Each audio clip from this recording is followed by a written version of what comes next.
What's going on, everybody? Welcome back to the channel. Thank you so much for being here. I truly appreciate it. Now, I don't know if you guys had a chance to watch my short a couple weeks ago, but I acquired a couple systems from a local resale shop that just got them in. And one of them I'm very excited about. Well, I'm excited about all of them, but this one in particular, that is a complete TurboGrafx-16. That's right, it's got the booster and everything. The only thing it doesn't have is a working controller. The controller is a little hoopty right now. I'm going to clean that out, but I have a aftermarket one that I'm going to use. So today, I'm going to open this up. We're going to clean it out, look for any kind of busted components or any kind of anything, leakage, whatever. Just make sure it's going to work, and then we'll plug it in and we'll play it. Now, I never owned one of these as a kid. My neighbor had one, and I had the Nintendo. She had a TurboGrafx-16, and we would just kind of swap systems and go to each other's houses and play. So this is the first time I've ever owned one of these, and I am happy, very happy. This is so cool.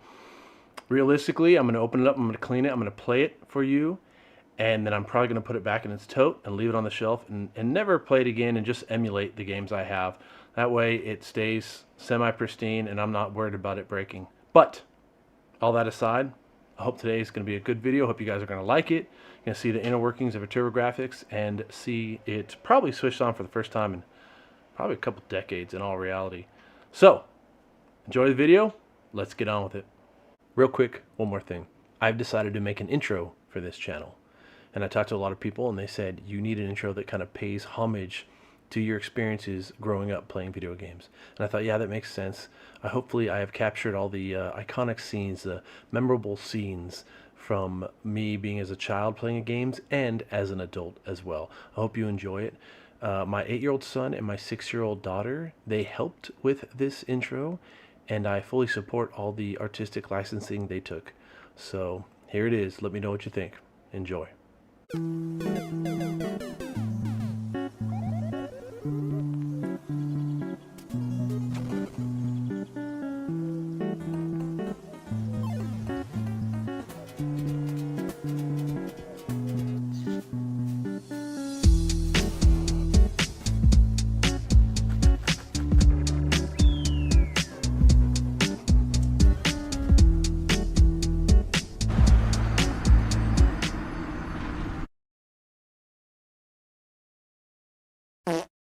Okay, so you have 7 of the 4.5 millimeter security screws, and you need to have the deep socket ones, but we're going to skip ahead because you don't need to see me take these all out. It's kind of boring. I've got 2 sets of those bits, and one is a shallow, one was a deeper one, so these are the deeper heads. Take those all out, and we'll open this thing up. I've never opened one of these before, so I'm in for a treat as well. Now, if it's too complicated, we might make a second video. Essentially, this is just going to be a cleaning video and a visual inspection. If there's a lot of work that needs to get done, then we'll make another video of it. I don't go through everything and replace caps and do that and do this. It's just not worth the time, and sometimes you cause yourself some trouble when you break something. And so this shield, it looks pretty clean inside. This looks very clean, actually, but this shield is soldered on multiple points.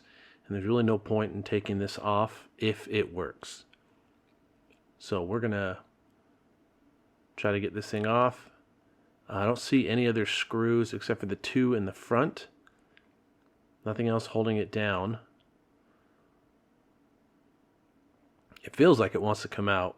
Oh, there's a little tight, so I think I'm going to take these 2 screws off right by the card holder and see what that does.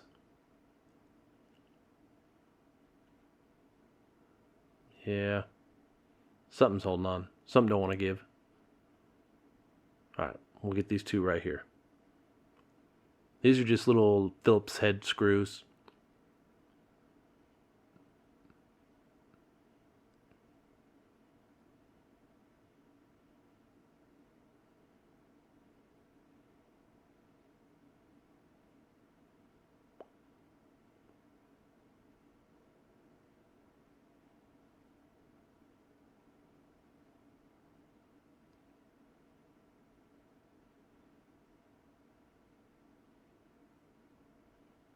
Alright, let's see what that does. Yeah, it really wants to move it. Man, there's something up there that's... It might be these 2 screws on the connector on top. once again, I haven't done this before. I'm not quite sure. I'm going to take them off just to make sure they're not attached to something underneath. These are also Phillips head screws as well.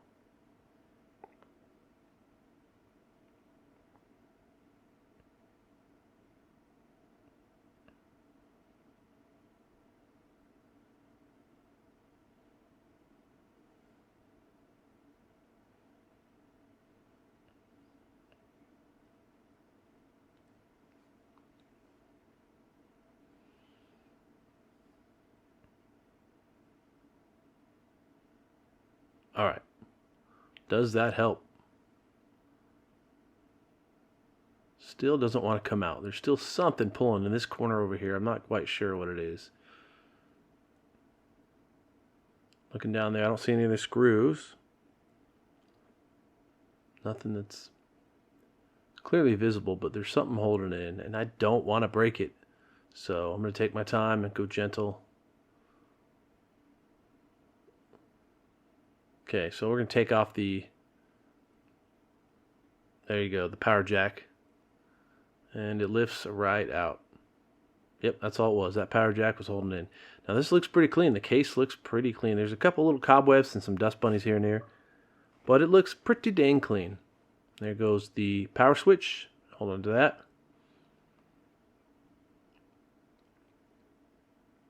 This thing was used in a very clean house. It doesn't smell. There's some fingerprints. Well, what looks like fingerprints and smudges. So I'm not sure anybody else has gone in here before and worked on it, but that may explain why it's super clean, is someone came in here previously and worked on it, or it was just never opened. And you've looked down there, there's nothing. It looks beautiful. No signs of any kind of corrosion or anything like that. Oxidation, nothing. Looks great. It's a rarity these days to find something like that. So we're going to take it out to the garage and we're going to blow some air through it all. Try to get all that madness out. And there you go. We're back from the garage. Time travel. You don't need to sit here and watch a blank screen while I blow dust. But yeah, nothing came out. It was pretty dang clean. So we're going to use a Clorox wipe just to wipe it down, get all the excess dust out, and potentially disinfect it, or at least the shielding part. I need to set my camera somewhere other than my desk. It's shaking a lot, so that's going to be the next improvement on my channel. Let's keep the camera from shaking. Yeah, we'll do the same thing with the case. There's some old cobwebs, so we'll probably take these out and blow them out in the garage, and we'll be right back. And we're back. Blew all that out. Now we're going to wipe it down with the same wipe. I'm not going to go aggressive on the labels. I don't want anything to potentially come off. But this isn't a super precise cleaning. We're not getting everything. It's not a detailed job. We're just getting all the main stuff, all the big surfaces, wiping them down.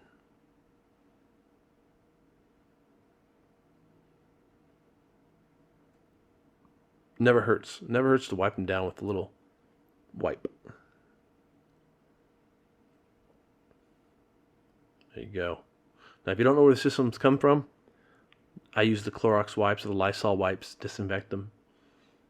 If I'm the original owner, I just generally use the non-alcoholic baby wipes, but it's not going to hurt the plastic.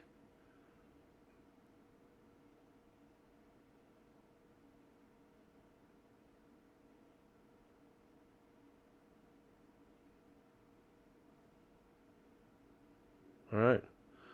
Now with this grills looking, the lines, what I'm going to do is I'm going to take a flathead screwdriver, put it in the wipe, and wipe those lines out. Just do a little extra. They probably need like a deep clean, but that's what I can do right now. Just get some of the gunk that's been built up over the years.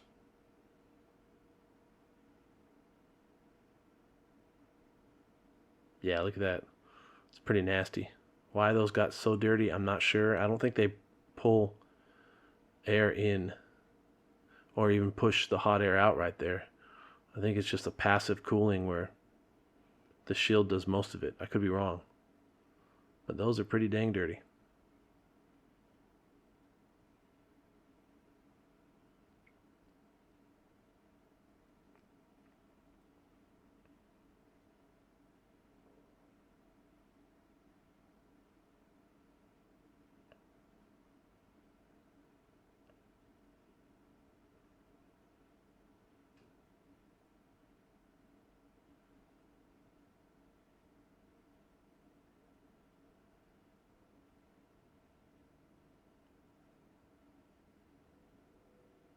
All right.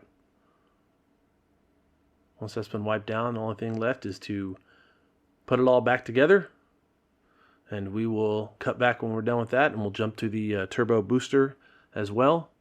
Just reverse all the steps we did, taking it apart, make sure that that power jack is put back into place, and put it all back together.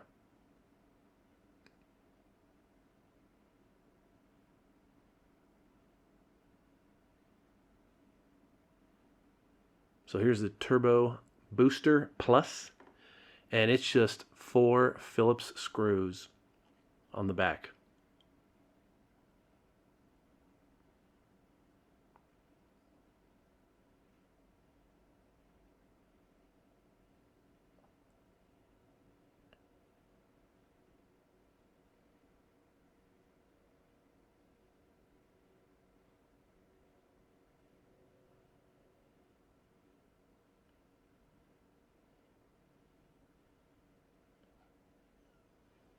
Okay, now that those are apart, let's figure out how to take this thing apart. I don't see any of the screws.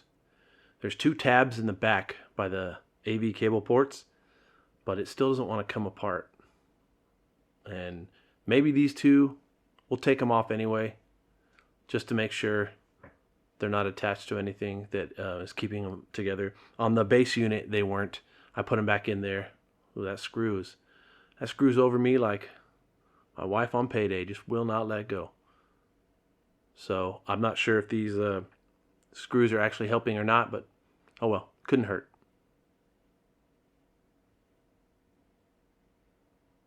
Okay. Still doesn't want to pry up. I guess we'll start, that corner's starting to pop. I guess we'll start with the tabs in the back. Get these going. So you got these 2 right here, and they pop out. And then after doing a little detective work, I see tabs inside here. Just push on those and those pop right open. Easy peasy.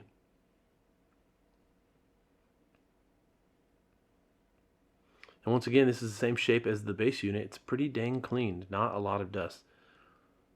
We'll take this out and we will take the case to the garage and blow it out and then wipe everything down.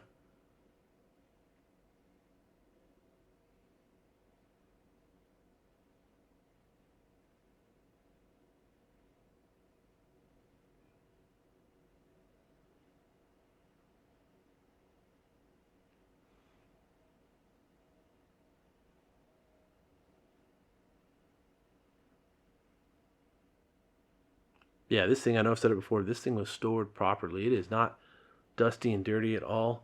Even if systems aren't used that much, if they're in dirty homes and not stored right, they get pretty dirty. They get smelly if it's a smoker, a lot of cat hair and all that good stuff, pet dander and all that, but this one is just clean as a whistle. So there's a chance it was stored in a box or put back in an original box, and the owner played it for a very short period of time, then got bored of it. Clear it wasn't me. So we're just going to wipe this all down, disinfect it the best we can, get some shine back to that metal shielding, put it back together, and we shall test it. Now, like I was talking about, if it does not turn on, then we will desolder the shields and figure out what's going on.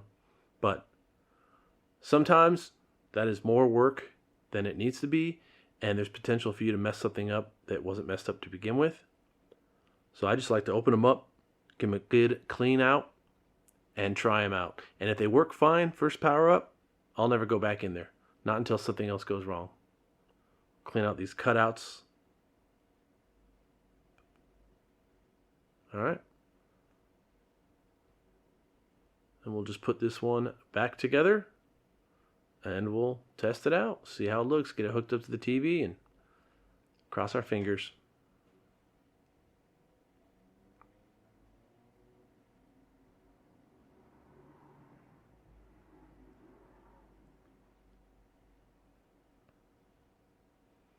So we're going to use the only game I have right now, Dragon Spirit. Put it in and see if it fires up.